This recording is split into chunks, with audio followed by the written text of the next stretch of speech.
والصلاة والسلام على الفاتح الخاتم وعلى آله حق قدره ومقداره العظيم. سبحان ربك رب العزة عما يصفون وسلام على المرسلين والحمد لله رب العالمين. يا همة الشيخ اهدري لنا بهذا المحضر ولتأتي بنظرة تأتي لنا بالظفر. الحمد لله دوانا سافيا تاسبر bakwai ga watan Zulhijja, hijira annabi alaihi salatu wassalam shekara ta 1442 wacce ta yi daidai da 17 ga watan bakwai miladiya 2021 cikin wannan jilsa da muke zauna a wannan zawiya. Za mu ci gaba da karanta wannan littafi na ruhul adabi wanda muke duba wannan sharhi na maramun nukhabi fi tasiri ruhul adabi. Muna maraba da masu kallon mu kai tsaye yanzu a duk inda suke a duniya. Matuƙar sharadi ya cika a shafin fasahar sadarwa ta Facebook, shafin Shura TV ta Ɗariƙa Tijaniya, ko shafin Aminu mai diwani TV, ko shafin Aminu mai diwani, ko wanda suke tarawa a YouTube a shafin Aminu mai diwani ko Amina A, ko waɗanda suke samu ta dandalai na muryoyi. Allah ya bar mu cikin ƙaunar sayyidina Rasulullahi. Allah ya tsare mu daga dukkanin haɗari zahiran wa baɗina. Alfarmar sayyidina Rasulullahi. Muna cikin baitoci tun daga kan baiti na 98 zuwa 99 zuwa baiti na 100, inda Maulana Shawul Islami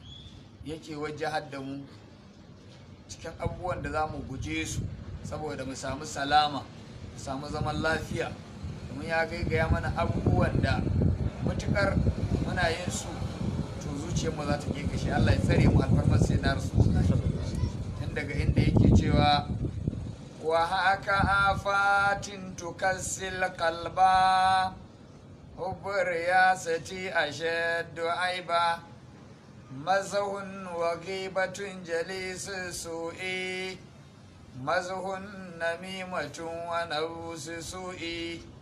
كذا هوى النفس فلا تتبعي وفي الدنا إذا هد بلا تتبعي. waɗannan baitoci hubun riyasa, san shugabanci, san tara jama'a, san fankama, wannan babban bala'i ne. Al'umma dai suna ganin abubuwan da suke wakana ko suna jin abubuwan da suke wakana. Allah ya raba mu da duk abin da zai ke kasar da zuciyarmu. Amin. Mun yi maganganu akan wannan baitoci a satuttuka da suka wuce. Sannan sai mazahun wa gibatun jalisu su'i, fushin namimatun wa nafsu su'i, abubuwa guda 6 bayanai sun riga sun gabata. Sai baitin da muke kai na cikon 100, Shawul Islam ya yi magana abubuwa guda 2 a ciki. Ya ce kaza hawan nafsi, hakanan san zuciya, fala tattabi'i, kada kai biyayya akan san zuciya. Mun yi magana akan wannan. Sai na ƙarshen a cikin wannan baiti na cikon 100 ya ce wa fidduna izahad bila tattabu'i, a cikin lamarin duniya guje ta kaman guji duniya, kar ka zama bibiya kake yi, ba ka da jin daɗin rayuwa kwata-kwata in ba duniya za ka samu al'amari ba. Allah ya tsare mu da halakawa da duniya take. To mun karanto hadisai na sayyidina Rasulullahi sallallahu ta'ala alaihi wasallama, lokaci ya cin mana kuma za mu ci gaba da karanto waɗannan hadisai. Wa an Ibrahim bin Adham qala jaa rajulun ila an-nabi sallallahu alaihi wasallama fa qala ya Rasulullah dullani ala amalin yuhibbuni Allahu alaihi wa yuhibbuni an-nasu fa qala amma al-amalu alladhi yuhibbuka Allahu alaihi فالزهد في الدنيا وأما الأمل الذي يحبك الناس عليه فانبذ إليهم ما في يديك من الختام. رواه بن أبي الدنيا. daga Ibrahim dan Adhama yace wani mutum ya zo gurin manzon Allah sallallahu alaihi wasallama. Da mutumin ya zo gurin manzon Allah sai ya ce ya Rasulullah, ya ma'aikin Allah, dullani ala amalin, ina so ka shiryar da ni akan wani aiki, ka nuna min aiki ya Rasulullahi. Wani aiki ne wanda idan na yi shi yuhibbuni Allah, Allah zai so ni, wa yuhibbuni nasu, ko mutane za su so ni, wato Allah ya so ni ina matsayin bawansa mai bauta masa, mutane su kaunace ni saboda kyakkyawar ɗabi'a da mu'amala da nake musu. Wannan bai zama magana shirka ba, saboda akwai zahiran wa baɗina, akwai annasihatu lillahi wa likitabi wa lirasulihi wa li'a'immatil muslimina wa ammatihim a cikin hadisin nan na Abi Ruqayya Tamim bin Dari, cewa yin nasiha ga Allah da littafin Allah da manzan Allah, da nasiha ga jagororin musulmai, ga nasiha ga sauran al'umma. Hadisi sai fassara ma wa khaliqin nasa bi khuliqin hasanin, kai mu'amala da mutane da kyakkyawar ɗabi'a, ka bai wa Allah haƙƙinsa, ka bai manzo Allah haƙƙinsa, ka bai alƙur'ani haƙƙinsa, ka bai wa jagororin musulmai haƙƙinsu, ka bai wa sauran al'umma na zamantakewa. Wannan kwa mu'amala annasu da musulmai da muminai da muhsinai har da kafirai har da ahlul kitabi da duk wanda za ku yi rayuwa da shi, kai masa kyakkyawar mu'amala. Shine ma'anar irin wannan hadisi da muke ciki kenan. Yace aikin da Allah zai so ni, ma'ana in aikin da na baiwa Allah haƙƙinsa, kuma in yi mu'amala da mutane su so mu'amala da ni. Kada sai ran da na bar duniya a dinga murna an cire kaya, an rabu da bala'i, an rabu da musiba. Domin akwai mustarihun, akwai musarahun, akwai wanda in ya mutu ya huta, akwai wanda in ya mutu huta haka da fitinarsa. Allah ya sa mun mutu mun huta, amin. Manzo Allah sallallahu alaihi wasallama sai ya ce da shi, amma al'amalul ladhi buka Allah, amma aikin da Allah zai soka, bari ka ji aikin da in kai Allah zai soka. Fa zuhudu fi dunya, gudun duniya shine aikin da Allah zai soka. Wa amma al'amalul ladhi buka nasu, amma idan kana so ka ja hankalin mutane su kaunace ka, su soka, su yi ma soyayya, to abin da ya kamata ka yi, fambir ilaihim ma fi yadaika,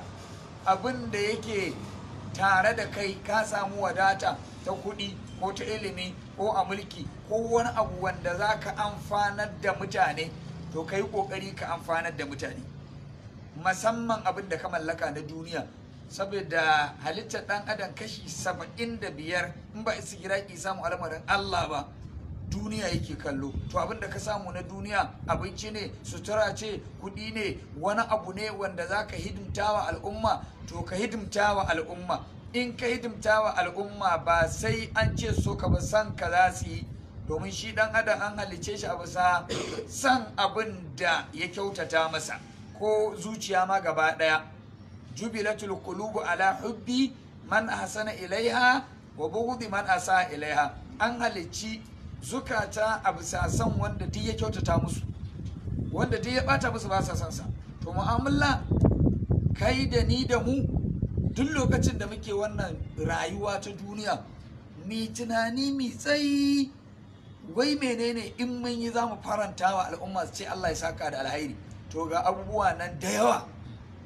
karka ce kai talaka ne, karka ce kai wai jahili ne baka san wani, a akwai abubuwa da yawa.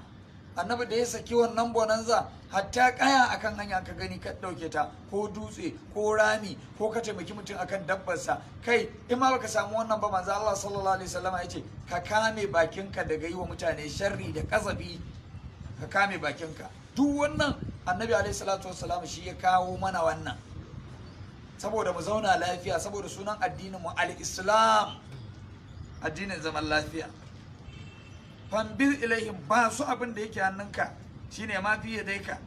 min al-hutami, na daga wato abin duniya, shine abin da za a fassara hutam, kamar karmami ko yayi ko ka rikice. Hutam wato rikicin duniya kawai ba su,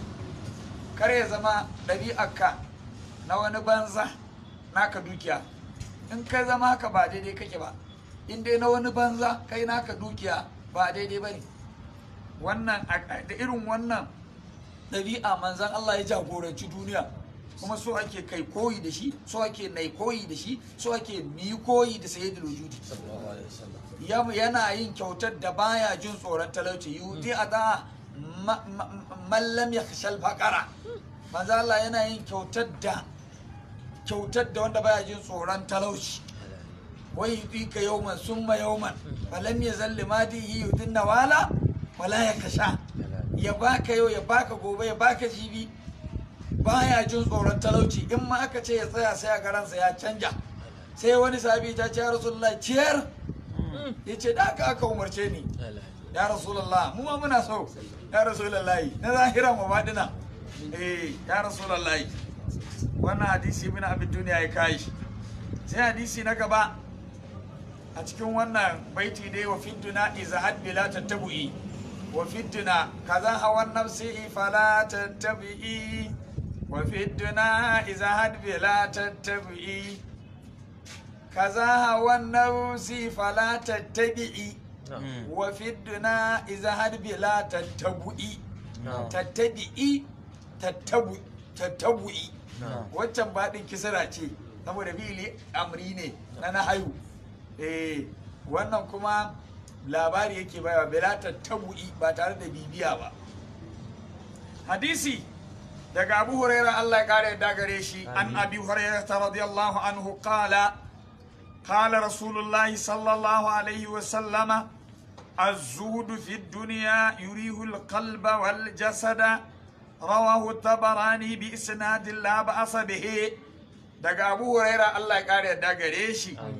yace manzo Allah sallallahu alaihi wasallama ya ce, daman da kaje gurin Abu Hurairah sai ya ce ma annabi ya ce sallallahu alaihi wa alihi wa sallam. Annabi sallallahu alaihi wasallama ya ce az-zuhdu fi dunya, gudun duniya, yurihu al-qalba, yana hutar da zuciya, sai zuciya ta gare gare ta huta. Talauci bai firgita ta ballantana ta yin aikin alheri, ballantana ta ki sake jikinta ta jefa gaba da kiyayya a cikin zamantakewa al'umma. Ba ma zuciyar ba ma ta ganin talaucin, ballantana talaucin ya firgita ta. Gudun duniya ne yake gadar da haka. Wal jasada, kuma hajjikin ma zai huta. Amma mutum ya kallafa jarabar san duniya, ya kanjame, ya lalace, sai buri, kuma burin ya ki cika, tunda da shi yake mutuwa. Shi talauci wani abu ne wanda mun sha buga muku misali a kansa. Da wanda ya sa lamarinsa ga Allah, ya tafi lamarin Allah, ya yi watsi, Allah sai hutar da shi. Ce hankalinka kwance, bari mu cire ba talaucin daga zuciyarka, ba ma za ka gan shi ba. Shi kuma ya bin duniya, komai ya kwana damuwa, ya tashi damuwa, sai Allah ya jeba masa talauci a cikin zuci. Mutane ne kamar mutum biyu ne a ɗaki a kwance a duhu na damuna. Garin da babu wutan neba, ga haddiri ya lullubo, gari ya yi ɗin. Cikin dare suna kan katiba, wani zurkumeman maciji ya ji sanyin dare, sai ya to saɗaɗaɗa bai sani ba, sai su suna kwance akan katiba waɗannan mutane guda biyu.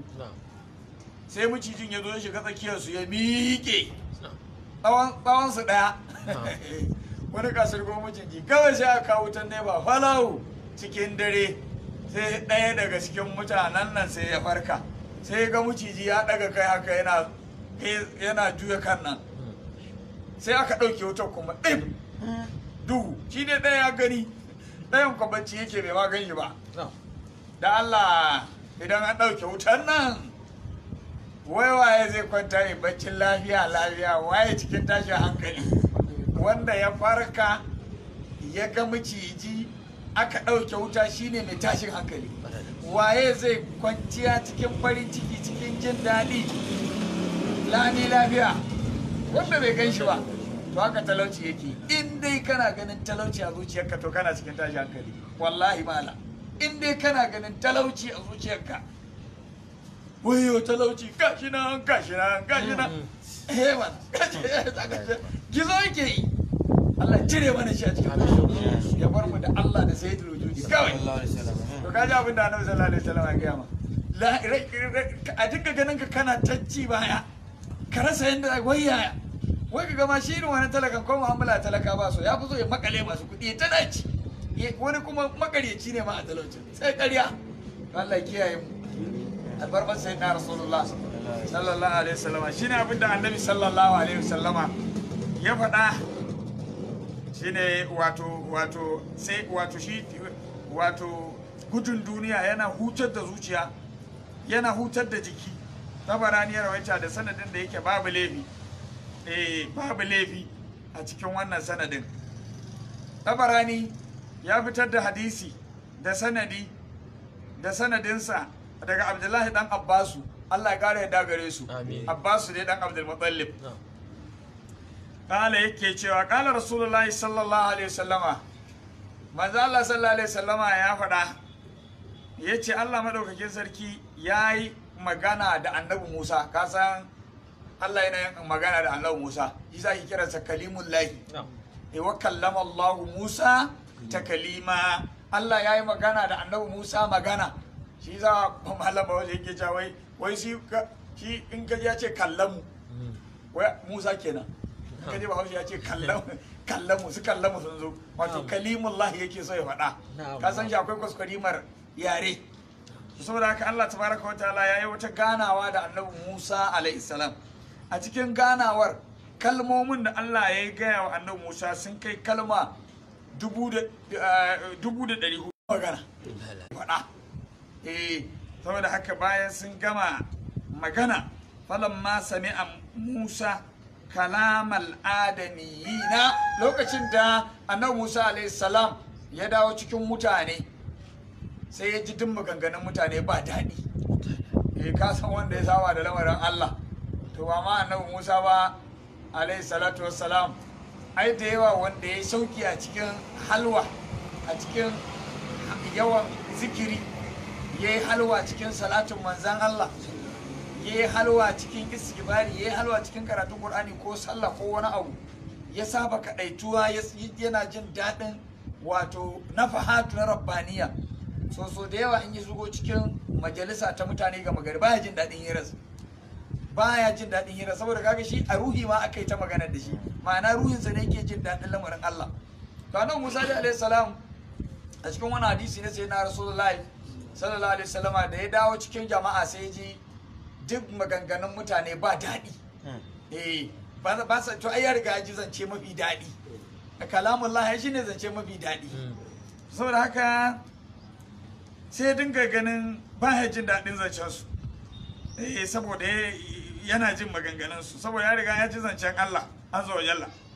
to yana daga cikin abin da Allah ya magana da Annabi Musa bari mu ji abin da ya gaya masa akwai kaɗan daga cikin abubuwan da suka tattauna tsakanin Allah da Annabi Musa a cikin maganganun da Allah ya yi da Annabi Musa alaihi salam Allah ya ce da Annabi Musa ya Musa ya ce labbaika ya rabbal izza ka sani innahu lam yatasanna lil mutasanniquna bi misli zuhudi fi dunya duk wasu masu aiki na neman lada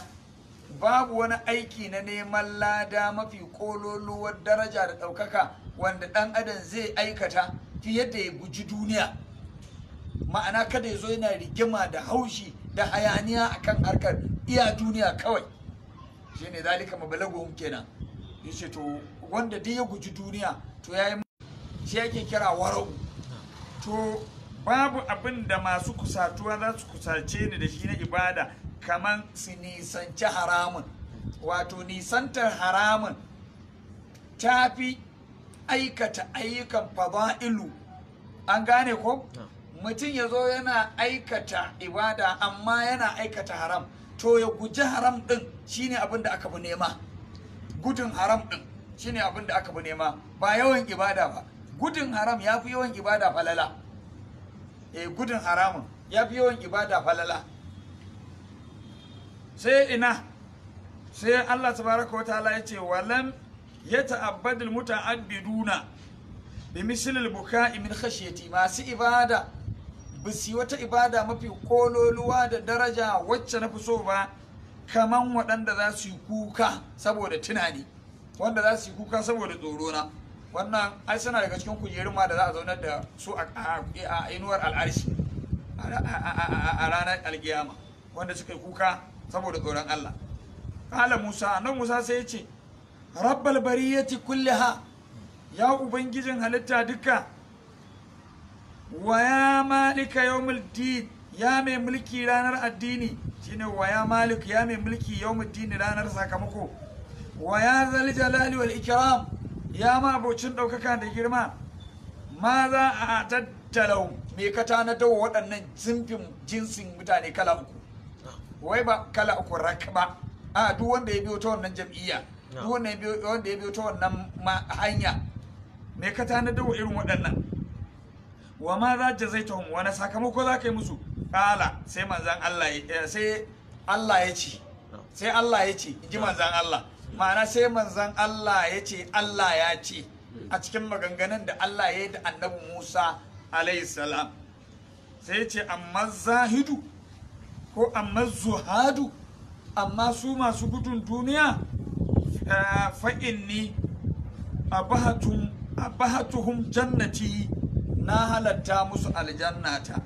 ya tabawwa'una minha haythu sha'u za su fantama a cikin aljannati yanda suka so za su yi warkajamunsu a cikin aljannati yanda suka so za su yi hada-hadarsu a cikin aljannati yanda suka so ya tabawwa'una haythu sha'u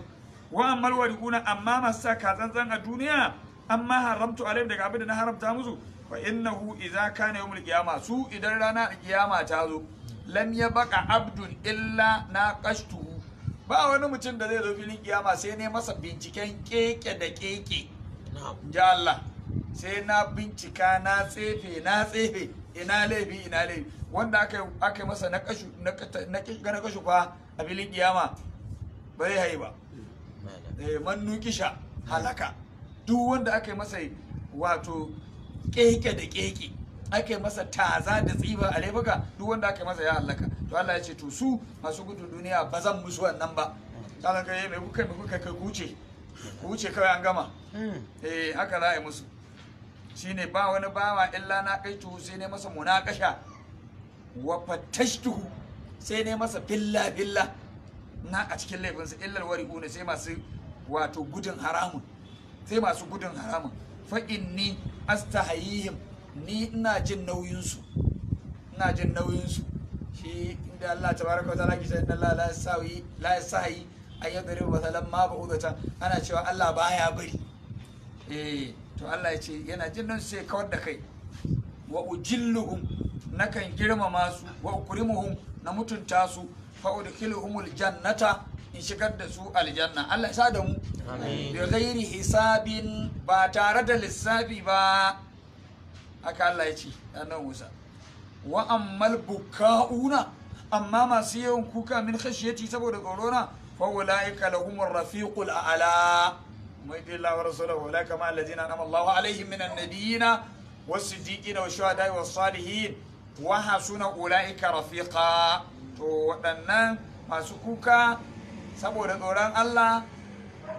zai ce waɗannan suna daga cikin arrafiqul a'la wato karabka madaukakiya la yusharakuna fihi ba zai ne da su daban suke kaji maka a cikin kalmomi guda 1400 da Allah ya magana da Annabi Musa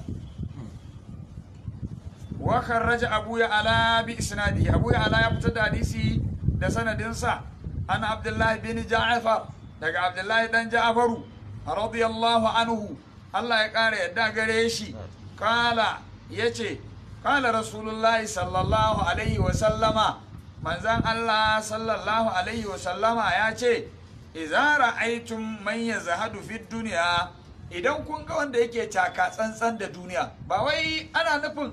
wanda ya zauna yace shi ba zai ci mai kyau ko sha mai wanda duniya ba ta rufe masa ido ake nufi ko ya zama buluniya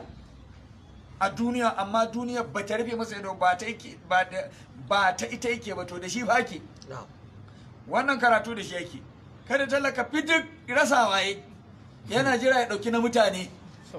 ai sai ai shikenan shi tunda ba bai samu duniya ba gudun duniya ita duniya ba a ganewa kana gudun tamma so da yawa sai in ta zo hannunka tukuna mutum dan ya zama wanda ya fi kowa dukiya a duniya sai ya zama na lamarinsa Allah lamarinsa manzan Allah lamarinsa hidima a addinin Allah wannan sunansa az-zahidu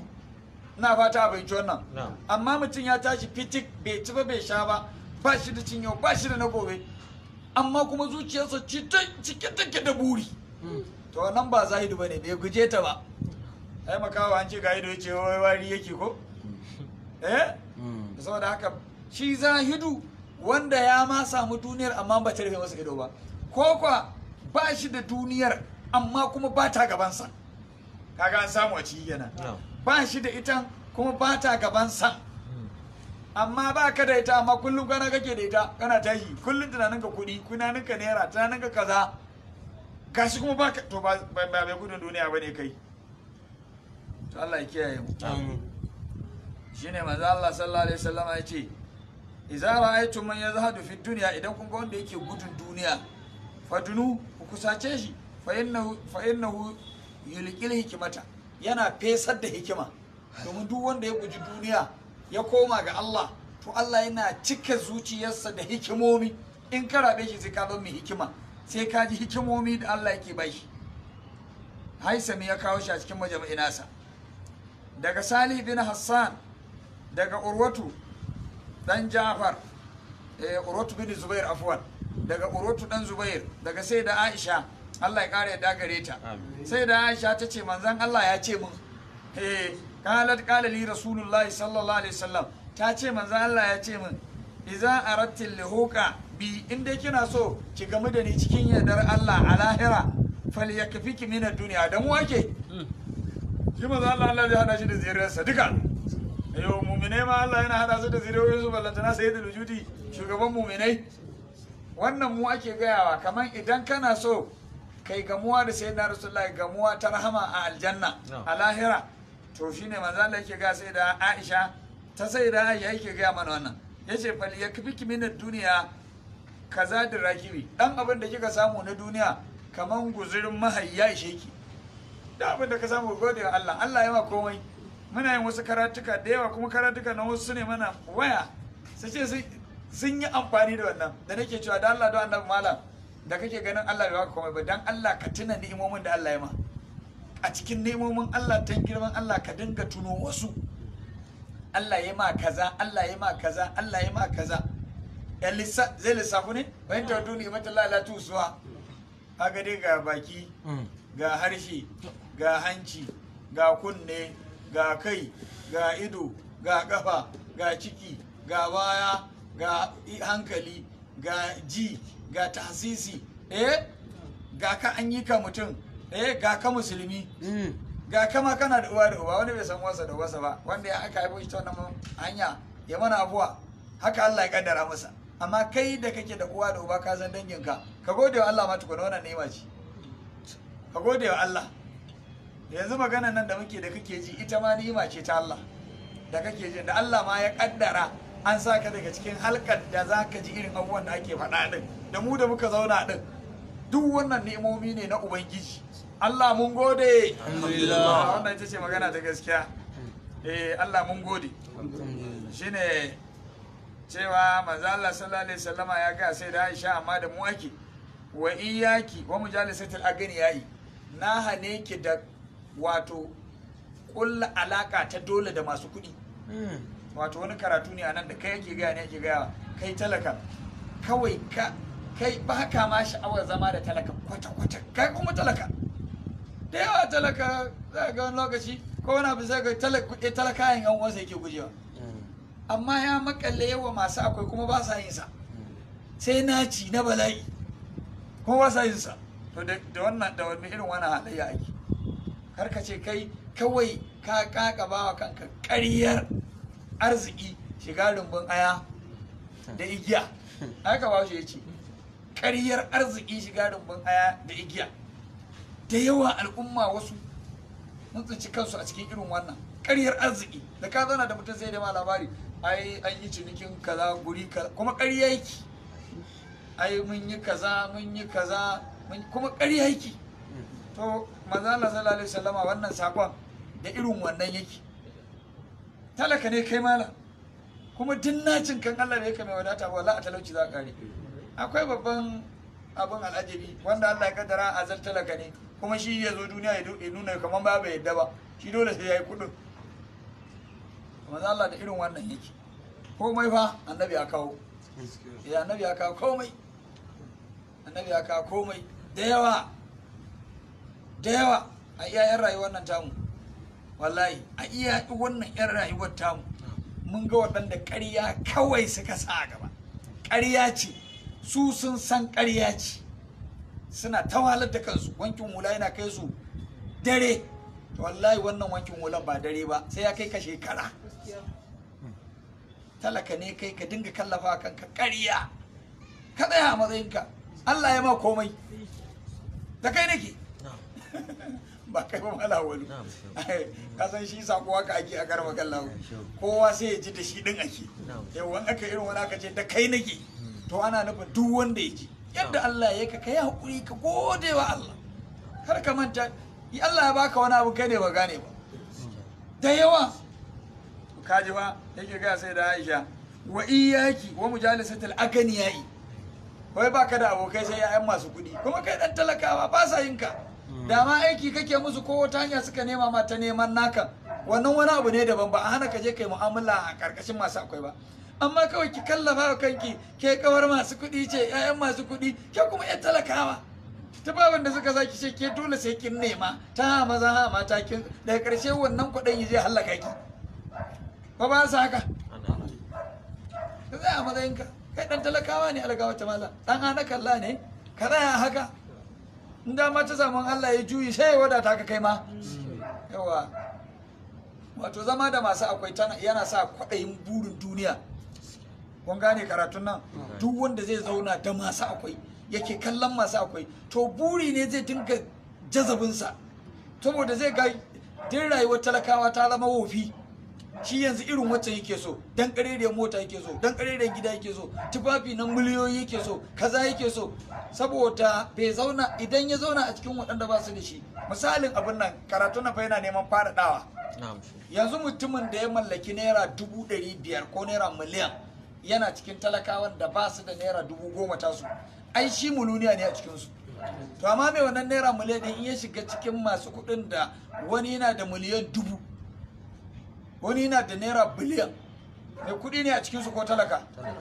talaka ne shi a cikinsu to duk ɗan adam ɗin da zai shiga cikin waɗanda suka fi shi dukiya kuma burinsa haka to daga ƙarshe ba zai gode rahamar Allah ba amma yana dawowa shiga cikin talakawa ka ga kai ka samu miliyan wani wallahi ya tashi ba shi da naira 1000 kai wani ma tashi ba shi da naira 500 to daga nan in 10,000 kawai gari da ta zaka gode wa Allah kuwa shine abin da manzo Allah ke ga sai da Aisha nan sai da Aisha ba za ta je cikin masu wadata suna ina cikin maza za ta je ba cikin maza za ta je ba kai yake gayawa da yawa irin waɗannan abubuwa na hadisai ana gaya wani ne amma muradin abin wanin sa kai yake gayawa ya yi wannan biyu idza tallaqtumun nisaa kaga da kai yake da mu aiki wala tastakhlifi thawban hatta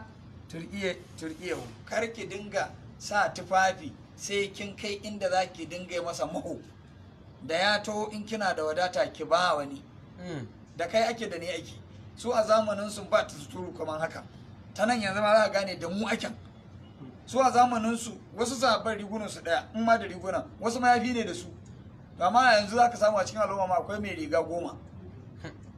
wannan ba kaɗa wannan misali a ga wani sahaba wala ka ƙara to ai takaita akai to ba ma wai zamani wancan shekara 1400 na ba shekaru 200 nan kadai bai sa a cikin al'ummar mu ko kadai bai shekaru 100 ma zaka samu wasu ba su da riguna to abin da ake nufi kai na yanzu da Allah ka daina kana da damar ɗinka tufafi kar ka dinga sa tufafi sai sun mutu sun ragargaje a hannunka ka da ka sa wani lokaci ai ka ba wani shi ma ya ƙarasa haka ake nufi kada kuma rigar da kake sawa sai ta gama mutuwa karkab da an tashi za a miƙe sai ka fara ji ta dare sai ka dauka ka ba almajiri Allah ya ce lan tanalul birra hatta tunfiqu mimma tuhibun ba za ku samu ladan aikin da ba sai kun ciyar da ga abin da kuke so to haka dai manzo Allah ya faɗa Imam Tirmidhi ya rawaita hadisin da Imam al-Baihaqi da Imam al-Hakim Imam al-Hakim ya ce hadisi ne mai ingantaccen sanadi sai hadisi na gaba wa amma kalbin yasar radiyallahu anhu qala rasulullahi sallallahu alaihi wasallam yaqulu rabbuka ya bana adama tafarragh li ibadati amla'u qalbaka ghinan wa amla'u yadayka rizqan ya bana adama la tuba'id minni amla'u qalbaka faqran wa amla'u yadayka shughlan rawahu al-hakim wa kala sahihul isnad wannan hadisi ne daga ma'akalu dan yasar Allah kare ya dagare shi yace manzon Allah sallallahu alaihi wasallama yace Allah ya ce hadisul qudsi kenan yanzu magana Allah za mu ji ta bakin manzon Allah. Allah ya ce kai dan adam ka to guri na kai ibada ka same ni wannan kiran ka Allah yake ma'ana ka shagalta da lamarin Allah ka bi Allah in kai haka Allah zai ma sakamako amlau qalbaka gina sai in wadata zuciyarka shine al-gina ginan nafs wadata dai wadata zuciya duk abin da ka samu in zuciyarka bata gode ba to sunansa babu. Duk abin da ka samu idan Allah ya baka naira miliyan ba gode ba kace miliyan 10 kake so to wannan miliyan din kaman ka nuna ba ita ne don ba za ka gode Allah ba wata kuma taran ba za ta zo ba. in miliyan 10 Allah ya baka kake gode wa Allah kake neman miliyan 100 to wannan 10 da Allah ya baka kana nuna babu ita ne. Duk abin da Allah ya baka abin da ake so ka gode ka ce ka gode ka gode ka gode sai baka wadatar zuciya shikenan ka huta. Amma dai zuciyarka ba a wadace take ba to babu wani abu da zaka samu ya wadace ka wallahi babu abin. Shine Allah ya ce to ka toyi zuwa gare ni ka bauta min ni kuma ni ne nake kawo wadatar zuciya sai in baka wadatar zuci. Baka da kokoban wasu da su suna tema ba mawala tana zamanin ma kana da akwai ya sabuna hum jahilu agniya amina ta'rifun bisimahum la yasaluna nasa ilhafa. Allah muna roƙonka wadatar zuciyar amin yawa domin duk kudin kan baka da wadatar zuciya ka Allah ka wa amlau yadayka rizqan in cika hannunka ma da arziki in azurta ka da abin da yake arzikin ne ya bana adama ya kai dan adam inji Allah la tuba'id minni kakkai nesa da ni kakkai nesa da Allah ma na kakkai nesa da mutanen Allah kakkai nesa da ibada kakkai nesa da makaranta kakkai nesa da zikiri kakkai nesa da salatin annabi kakkai nesa da istighfari kakkai nesa da ayyukan ibada. Idan kai nesa da ni amlau qalbaka faqaran sai na cika zuciyarka da talauci. Wadancan mutane biyu da muka misalta sai talaucin ya zo ya shiga cikin zuciyar dan adam ya makare ba abin da mutane suke tsoro sai talauci kuma wani abin shi yafi yawa talauci kawai mutane suke tsoro ba abin da suke so sai kuɗi kawai kashi 75 Allah ya tsare mu Allah ya sa mu zama kaɗan kowa lissafe yake kuma an buga akwai wanda tijo ai na ja gaya muku shi ya zo nan wuci ka ma ya ce malam makaranta zan dawo na ce ya kai baba ya ce na buga tan naro nake neman kuɗin sun ki zuwa abin da zan ci ma babu zan dawo makaranta na ce da zai ka dawo baba har yanzu bai dawo har yanzu ba ba shi damar dawowa ba har yanzu a shekenan sai mu gode wa Allah mun gode ashe da Allah ya ba mu damar ma mu zauna din mu ji abin da Allah ya ce mu ji abin da manzo Allah ya ce mu ji abin da bayin Allah nagari suka gaya mana wannan ba karamin arziki bane. Kai ma mai saurara a duk inda kake ko mai kallo a duk inda kake Allah ya kaddara ma zaka jin kai ma nan gode wa Allah wanda da hankalinka ka sauƙaƙa da yawa sai ka samu tangaman gida ka gama mai gidan dan tsurut dan karami in karfi ne ya haka akwai murgujejen kato shi wannan dan tsurut din wata kiri yana da suto da yawa buhunan murguzan karti ne suke masa da ku har zuwa za su rukusa alhaji akwai aiki kai in banda yin Allah ya za ka samu mutum fit kuma ka zo ka kafe shi karfi a buge shi za ka yi amma kuma uban gidanka ne amma ka jira bata masa rai alhaji na ni ba zan yarda da haka ba ni ba na san haka sai sare wa alhaji ya hakuri to abin kai ka san da yin Allah ne domin da karshen ta alhaji baka ko babu murguzan karti masu aiki a kamfanin mai karamin jiki sun ma fewa to abin na Allah ne tunda Allah ya kaddara baka samu ba to babu ta inda zaka baka samu to kaji yanda lamari yake ina muke ne amlau yadayka rizqan ya bana adama ya karka nisance ni in ka nisance ni zan cika zuciyarka da talauci wallahi zan cika zuciyarka da talauci wa amlau yadayka shugulan kuma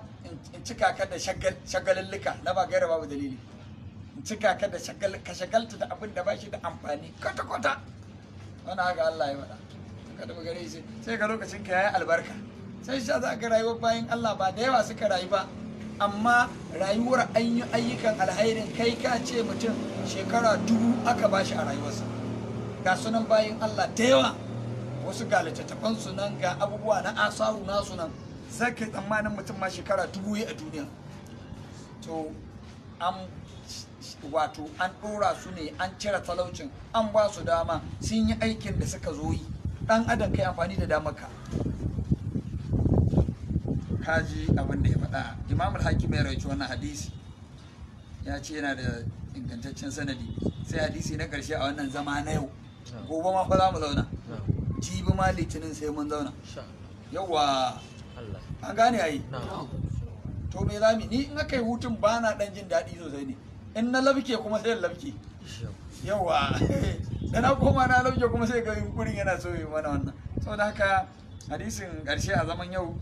hadisi ne daga Abi Darda, Allah ya kare yadda gare shi, daga Annabi sallallahu alaihi wasallam. Manzo Allah sallallahu alaihi wasallam ya ce babu wata rana da za ta fito a kullum sai mala'iku biyu sun bayyana a gefanta, suna jiyar da ahalin ƙasa gaba ɗaya, mutum da aljanna kawai ba sa jin maganar su. Kullum mala'iku biyu sai sun bayyana, suna ya ku mutane ku tafi fa zuwa bautar Allah, dan abin da kuka samu ya wadace ku shine arziki, ya fi abin da aka tara muku na duniya kuma ya shagaltar da ku. Haka mala'ikun suke faɗa kullum, ya ku al'umma ku tafi ku bauta wa Allah, ku zama na Allah. Kaɗan da ya ishe ku ka bauta wa Allah ku gode, ya fi alhairi fiye da yawan da ya hallakar da ku. Shine fa inna ma qalla maka fa khairun mimma kasura wa alha. Haka suke faɗa kullum, abin da ya zama ɗan kaɗan ya isar, ya fi alhairi daga abin da ya yi yawa bai isar ba. Babu wani wuni da rana za ta faɗi sai an turo mala'iku guda biyu, kuma an za ta faɗi ta ranar za ta bace muku. Mala'iku biyun suna cewa Allah ka gaggauta wa duk mai ciyarwa, Allah ka mayar masa da mayau. Duk wanda ya ciyar Allah ka mayar masa da alheri, ma'ana duk inda aka fidda allura Allah ya mayar da garma. Shi kan je mun ji Bahaushe. To mala'ikun haka suke cewa duk mai ciyarwa, Allahumma ati munfiqan khalafan, Allah ka baiwa mai ciyarwa mayau. Wadi mumsikan talafan, ka baiwa duk wanda yake kankamo Allah kawo asara. Haka mala'ikun suke faɗa. Wannan hadisi Imam Ahmad ibn Hibbana ya suka rawaice, ibn Hibbana ya kawo shi a cikin sahihin sa. Imam al-Hakimi ya kawo shi kuma lafazin na Imam al-Hakimi ya ce yana da ingantaccen sanadi. Dan uwa anan zamu takaita, amma ga wasu nasihohi guda biyu. Mu kiyaye bakin mu daga lamarin manzon Allah, domin kun ga baki ya jawo Abdul-Jabbar abin da ya ja masa. An kame shi ba, an auna shi, ya tafi bursuna. Yanzu sai ranar 28 ga wannan watan ma za a kawo shi kotu. To waɗannan abubuwa muke gaya mutane, Allah ya tsare mu, Allah ya tsare imanin mu, Allah ya tsare imanin mu. Mun yi maganganu da yawa tun sanda aka yi wannan zama, ba tsawaita zami ba. Nasihan mu ga sauran waɗanda suke marmarin ko sha'awar irin wannan, inna fi zalika la'aya. Wanda duk suke da sha'awar irin wannan ta da buyagi dan neman suna, ko bari in fito da wani abu in saba wa fatawan mutane, in saba wa ra'ayin mutane dan a sanni, to kai hatara billahi azimi. Allah baya barin kimar annabi ka taba ta kaci bilis, baya yiwuwa. Annabi ba gaban wasa bane, ya fi gaban wasa.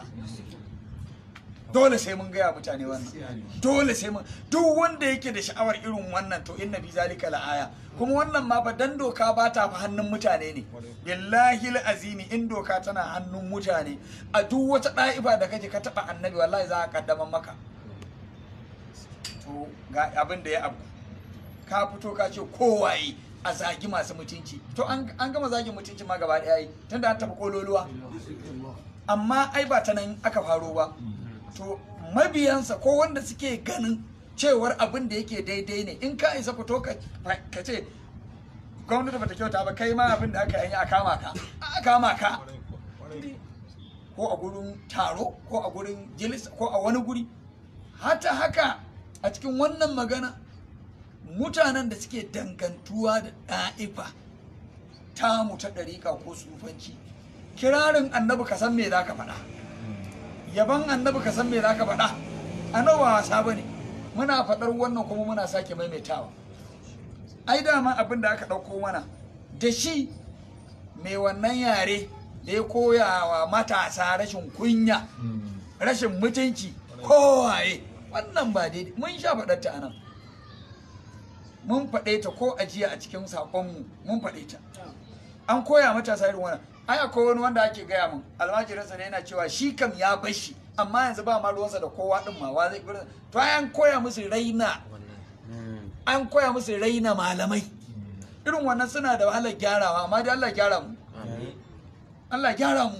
ba ta sake tunan su muke ma mutane su ahir to saura ɗaya bangaren wanda su sun yi libne da sun to da buyaki su ma neman taron mutane ana annabi sak mun je wata jaula wani gari da muka je kafin mu fara majalisin ne ko bayan mun gama sai wani gabo ya zo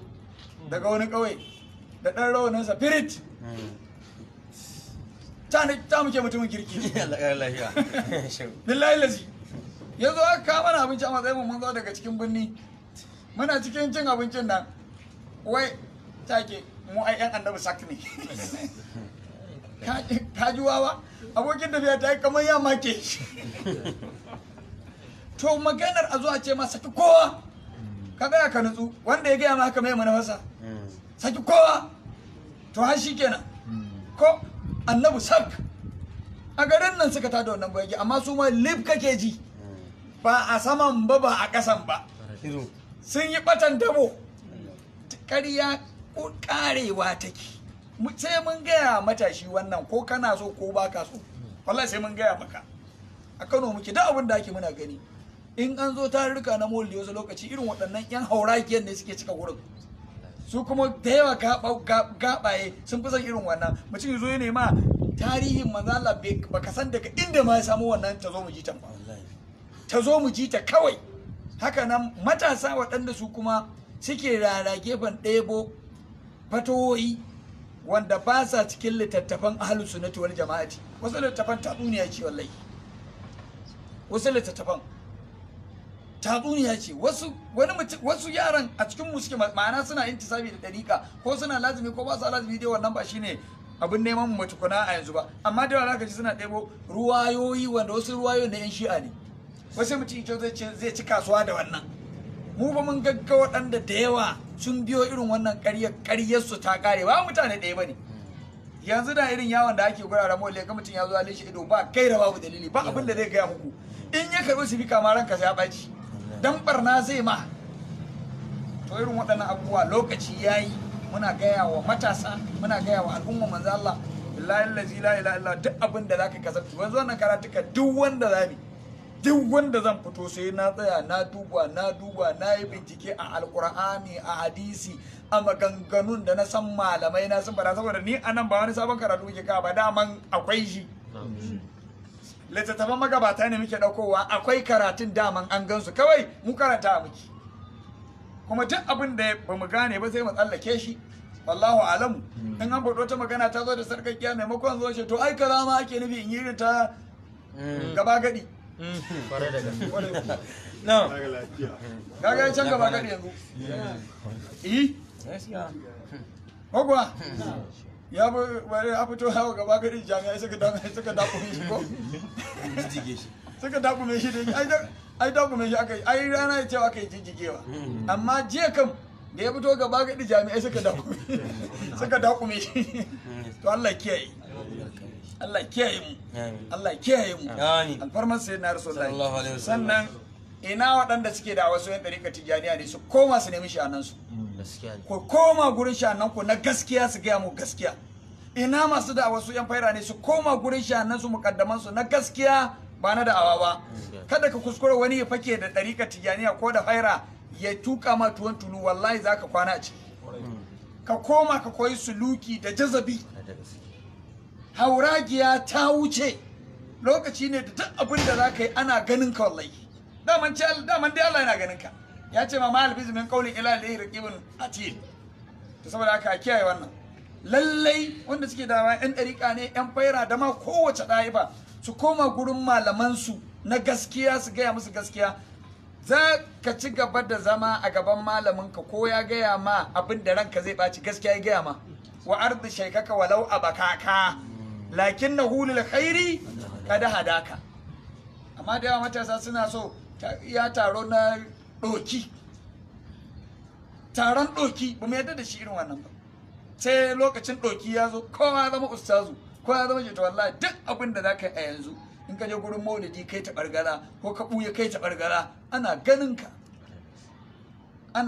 ka mun ji abin da hukuma ta dau mataki akai da manya-manyan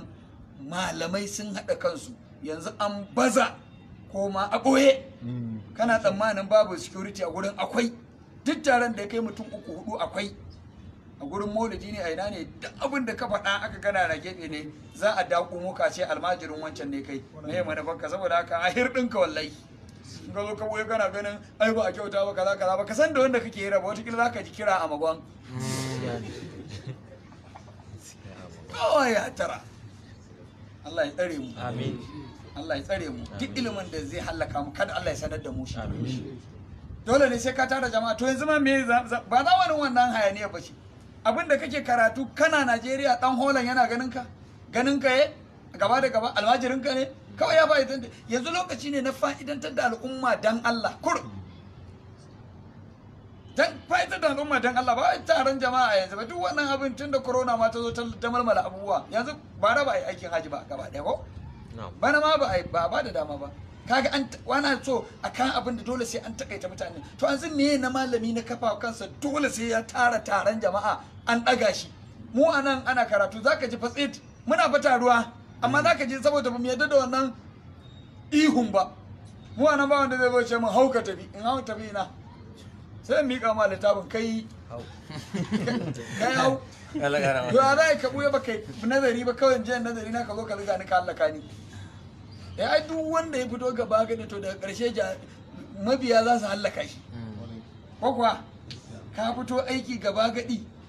wawaye suka hallaka ka tunda dama a cikin su kake Allah ya kare mu alfarmar sayyidina rasulullahi ga lambar waya na alaga ba ta malam 07036232721 maimaita 07036232721 sai ko ba za mu ci gaba insha Allah اللهم صل على سيدنا محمد الفاتح وبارك على لما سبق ناصر الكبرى وعلى آله أسرارك المستقيم وعلى آله حق قدره ومقداره العظيم سبحان ربك رب العزة عما يصفون وسلام على المرسلين والحمد لله رب العالمين.